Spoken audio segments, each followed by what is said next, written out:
Welcome back, everyone. It's great to have you with us for another deep dive into KOEIGO STEAM. Yeah, thanks for having me. We're really excited to be talking about projectile motion this week. And the kids got to experiment with that just last week, right? They did. And, they built these really cool Arduino-controlled catapults. Oh, wow. That sounds fun. And this week, they're taking it even further. So they're experimenting with different weights. Okay. And get this, they're using 3D printed boulders. Really? 3D printed? That's cool. To see how the mass affects the flight of the projectiles. Oh, so they're really getting to test this stuff out hands-on. Yeah. So we've got some really cool resources for this week. Okay, what do we have? We've got this PDF on sports robots. Have you seen that? I have, yeah. It's amazing how much robotics is impacting, well, really everything these days. I know, it's crazy. The PDF talks about this explosion of robotics in sports and industry. I've seen those robot battle leagues on TV. Oh, yeah, those are pretty wild. But there's so much more going on.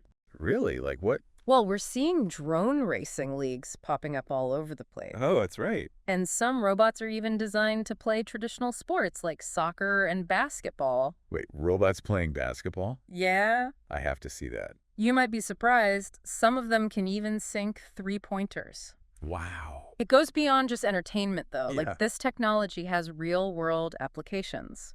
So where are they using them? In industries like manufacturing and healthcare. Oh, okay. So how are they being used? They're being used to perform some really complex tasks, things that used to only be possible for humans to do. I see. So how does all of this relate back to the catapults? I mean, obviously the kids aren't building robots that can shoot hoops. Right, but there are some similarities. Like what? One of the key things that both robotics and these catapults use are electric motors. Okay.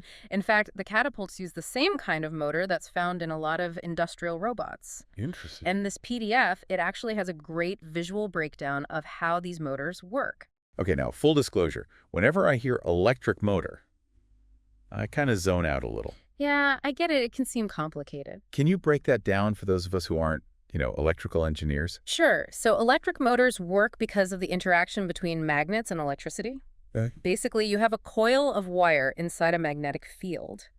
When electricity flows through that wire, it creates its own magnetic field. And these fields, they either attract or repel each other, which causes the coil to spin.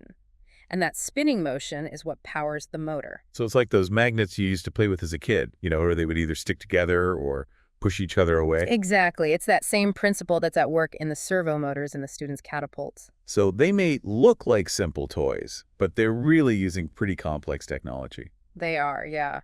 Now, speaking of things that might seem a little mysterious, the catapults also use capacitors, right? They do, and I've always been kind of confused by those. Well, they're not as complicated as they sound. Think of a capacitor like a temporary storage unit for electrical energy. Okay. It's kind of like a battery, but it discharges its energy much faster. Oh, so it's like a quick burst of power. Exactly, instead of a steady flow. Okay, that makes more sense. So how does that work in the catapult? Well, the capacitor, it stores up energy and then releases it all at once. And that's what gives the arm the power to launch the boulder. Exactly. The PDF uses a really cool analogy to explain this. Oh, what is it? Imagine a thunderstorm. Okay. The clouds are like one plate of the capacitor and the ground is the other. And the air in between, well, that acts as an insulator.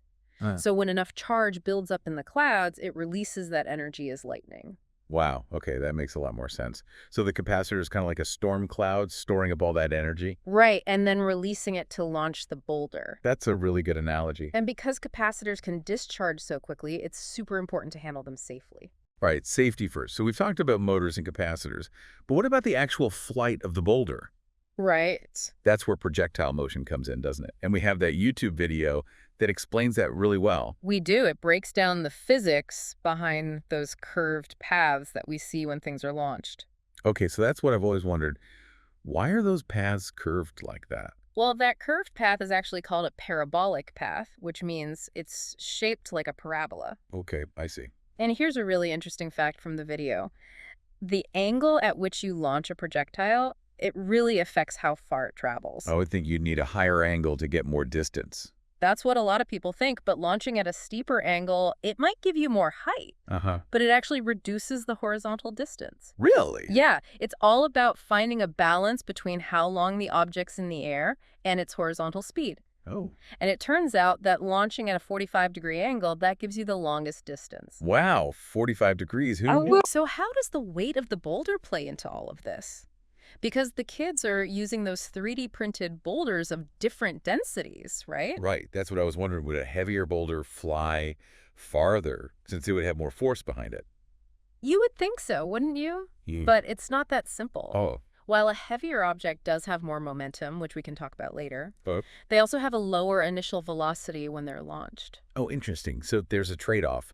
The heavier boulder starts slower, but it might keep going longer because of its weight. Exactly. That's so cool. It's a lot more to projectile motion than I realized. It really is. And that's what makes this experiment so great. It lets the kids experience all of this stuff firsthand. Yeah, I bet they're going to have some great insights to share after this. Absolutely. So what kind of questions should we be asking them about their experiments? Well, you can start by asking them what their hypotheses were. Like, what did they think would happen when they launched the boulders of different weights? Did their results confirm that, or did it challenge what they initially thought? That's a really good idea. It really gets them thinking. Right. And it might even spark some interesting dinner table conversations. Exactly. And, building things, it's rarely straightforward. That's true. There are always those little hiccups along the way. Yeah, you run into those snags. So understanding how they problem solved, that's really key. I think sometimes we forget how much problem solving is involved in these projects. It's true. It's not just following instructions. Right. It's about, figuring things out when they don't go to plan. Absolutely. And that's a pretty valuable skill in any field, really. Absolutely. And, another thing, Right. don't forget to connect these concepts to, real-world applications. Okay. How is projectile motion used in sports, for example? Oh, that's a good one. Or in engineering? Yeah. Or even space exploration? Space. Wow. Oh, Help them see that what they're learning, it's not just theoretical, Right. It has practical uses. Okay, I'm taking notes. So they can really see the impact. Sports, engineering, space exploration. Yeah.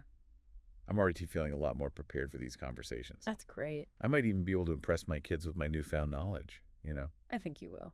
Okay, so before we go any further, Yeah. let's recap what we've covered so far. Sounds good. We started by talking about robotics That's right. and how this huge growth in robotics relates to what the kids are doing. Uh-huh. Then we got into electric motors Uh-huh. and learned how those magnets and coils create spinning motion. Yeah. We talked about magnets. And we demystified capacitors. We did. We talked about thunderstorms, which I'll never look at the same way again. That was a good analogy. But we didn't stop there. No, we didn't. We talked about projectile motion We got into those parabolic paths. and the 45-degree angle, which is so important. It really is. And then we talked about how mass affects the flight of the boulder. That's right. Momentum versus initial velocity. Yeah, it's amazing how much goes into it. It is, and it's really cool that the kids are getting this kind of hands-on experience. Yeah, to actually build something and experiment. To see those principles in action. They're not just learning about science, they're doing science. Exactly. And they're developing all these skills along the way, like problem solving, critical thinking, creativity. Right, and that's where the parents come in, right? Exactly. Engaging with them. Encouraging their curiosity. Helping them connect everything together. Absolutely. So, what other kinds of questions can we ask them besides what we've talked about already? Well, you can ask them about the data they're collecting. Okay. What are they measuring? How are they recording their observations? That's a good one. Ask them about any patterns they're seeing. Uh-huh. Are there any surprises, anything that doesn't make sense? Ooh, that's a good one. It encourages them to think critically Right. and not just accept the results, but really understand what's going on. Yeah. Develop that scientific mindset. And you could even challenge them to think beyond the experiment. Like how? What if they wanted to hit a specific target with their catapult? Oh, okay. How could they use what they've learned To achieve that, yeah. to adjust their launch angle Okay. or the weight of the boulder? Oh, I like that. It takes it from a theoretical experiment to a real-world challenge. It does. That's a great idea. You could even turn it into a little friendly competition. I love that idea. Who can hit the target the most accurately? Yeah, exactly. A little healthy competition always helps. It does. And it's a great way to spend time with them while they're learning. Right, exactly. So, speaking of pushing the boundaries, Yes. I'm kind of curious where we go from here. Well, I want to leave you with a bit of a thought-provoking question. Okay, hit me with it. What if the students could actually design an Arduino program Okay. that automatically adjusts the catapult angle? Based on the weight of the boulder. Wait, are you saying they could create a catapult that aims itself? That's the idea. That sounds like science fiction. It might, but it's totally possible. Wow. They could program the Arduino to calculate the optimal launch angle for each boulder weight and then control the servo motor to adjust the catapult. So it's like those robots we were talking about earlier. Exactly. Analyzing data and adjusting in real time. That's right. That's incredible. Yeah. And it really shows how what they're learning can be applied to real-world problems. Absolutely. This is why I love this program. It's amazing. It's always pushing the limits of what I thought kids could do. And imagine how they'll feel when they create a catapult that can actually hit a target just because of their understanding of these concepts. That's going to be amazing to see. It is. It's what it's all about. So we've covered a lot of ground today. We have. From motors and capacitors to projectile motion. Even self-aiming catapults. It's been quite a journey. It has, but it's just the beginning of their exploration into STEAM. Right, and with your support, who knows what they'll discover. That's true. Well said.